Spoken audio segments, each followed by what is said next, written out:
Let's go back into some things that you might have heard us say before. In every particle of the universe, now, what's a particle? It's just the best word Esther could find for this clump of vibration that we gave to her. In every pile of everything, in every particle of the universe, in every experience, in every person, in every personality, in every particle of the universe, there is wanted and absence of wanted. It's just the way this perfectly balanced universe works. So if there's something in the room that makes you go, oh, I really do not want this, there is a knowing of what you do want, even if you can't put the words to it. Maybe the word universal assumption or universal infinite intelligent absolute knowing of what's on the other side of what you're feeling. Contrast helps you focus. Contrast is a good thing. You wouldn't even be able to see if there were not light and absence of it. It's the degree of the light and absence of it that makes you able to focus. Same with sound, same with everything. Same with everything that is vibrational. And so if you can hear us when we say that as you present yourself to the new segment, that new segment has the potential. Well, Abraham, I can see that if I was stepping into a room like this, that there would be a lot of potentials of wanted and unwanted and some degrees in between. But what if I'm just talking to one person? In every particle of the universe, that person has layers and levels of wants and don't wants and vibrational patterns and habits and beliefs. And so we don't want to make it sound complicated, because while you might be confused about how you feel because you're thinking a lot of thoughts about a lot of things and there's a lot going on and you got a lot coming into your inbox, your physical inboxes, your digital inboxes, your vibrational inboxes, your ear inboxes, you got a lot of things coming in that you're reacting to or responding to. The question that we want to ask you is, what were you doing vibrationally before the incoming came? And please understand that the incoming that came to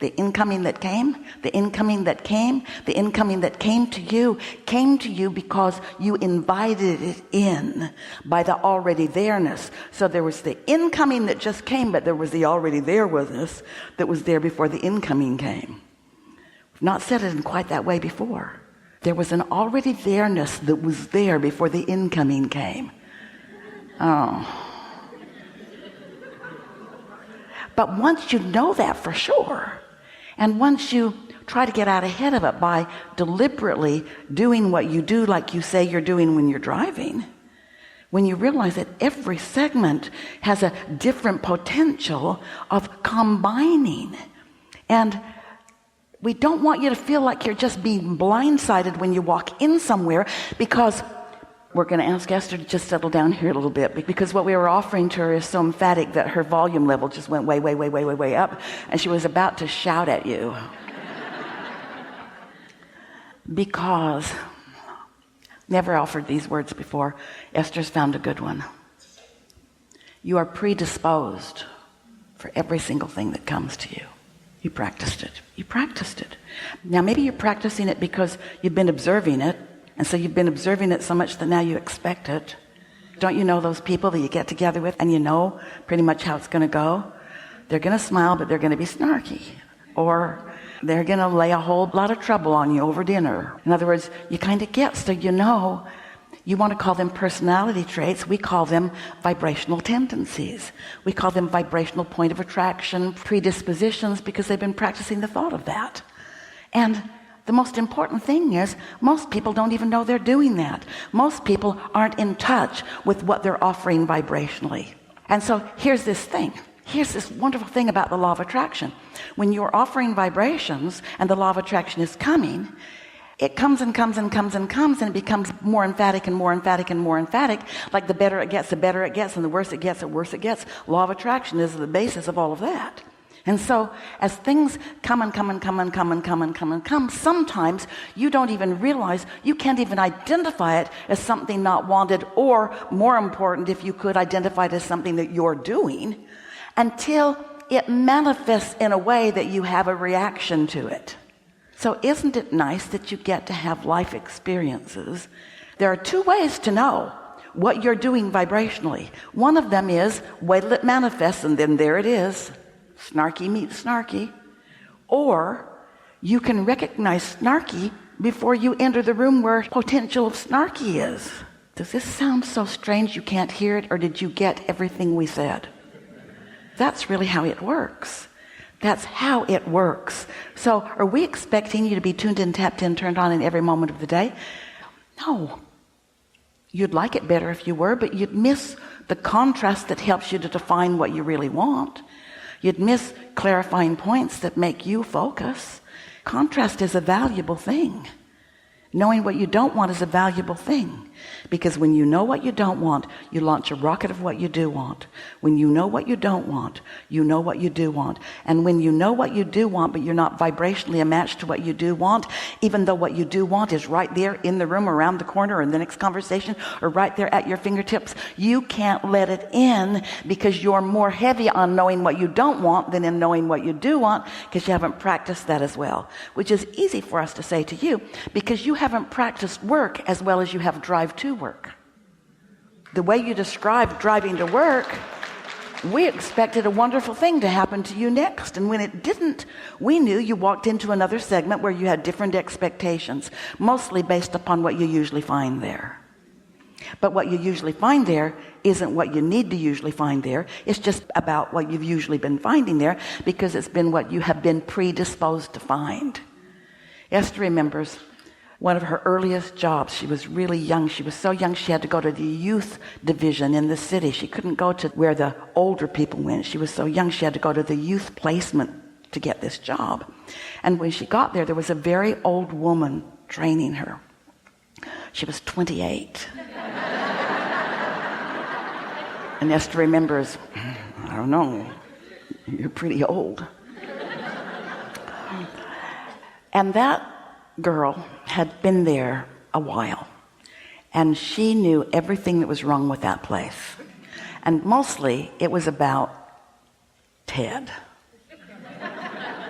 He was the manager, and he didn't know, we're quoting this woman, Ted didn't know diddly squat about anything, but he was the head honcho that got to make all the decisions, and he spent all of his day, we won't bore you with the details, but Esther was introduced to Ted through the lens of someone who hated him. And Esther didn't know anything about him. And she didn't know anything about the law of attraction either. And she didn't know anything about this old lady either. But it didn't take very many days of this person going on and on and on and on and on about that before Esther started noticing what she was talking about. Yeah, I can see that. I can see that. I can see that. What Esther didn't know is that he was one of the most high-producing people in the whole company, that he was really considered to be of a great value to this corporation that was all over the world. What Esther didn't know is that he was the nicest dad ever. They had the cutest little kids. What Esther didn't know is that he was like a master gardener. And later, when she saw his yard, she was just knocked over by the care that he had. In other words, there was so much that weren't in the room when Esther got there, because the other lady that had been there hadn't activated anything lovely in the room about Ted, just bad feeling stuff. So Esther got off on the wrong feeling place foot with Ted. It took 2 years before Esther started appreciating Ted. 2 years of misunderstanding. Oh, wait, wasn't a misunderstanding. This other person wasn't wrong about anything she was saying. It was just that she was so slanted that she couldn't see anything else, so nothing else could ever manifest in their experience. She couldn't attract a good experience with Ted, no matter how hard she tried, because she was predisposed otherwise. Every day she'd come and she'd want to talk about what was in the newspaper that day, and Esther said, I don't read the paper. What? You don't read the paper? No. Are you not interested? Well, I guess not, and I don't really have a lot of extra time. Well, what are you doing that's more important than knowing what's going on around in the world? Just a whole lot of things. Now, Esther could see the list being gathered for her. This girl doesn't read the paper. How smart can she be? How interested in learning anything could she be? And Esther thought, I'm in trouble. I should start reading the paper. Tomorrow when I come, I'll have something from the paper to talk about. because I don't want to be misunderstood by someone who clearly at this old age knows so much more than I do. It's so easy to get sideways because most people are calibrating to the people around them, because it's easier to see them and hear them and smell them and taste them and touch them than it is to tune into your own guidance until you get an understanding of what your guidance is and how you tune into it. And then if you decide, before you walk into any new field where the law of attraction is activated like it always is, you'll be predisposed to activating the best possible things in that scenario. And after a little while, you start noticing that there's good things in every scenario, because in every particle of the universe there's wanted and unwanted, you see. Pretty clear, isn't it?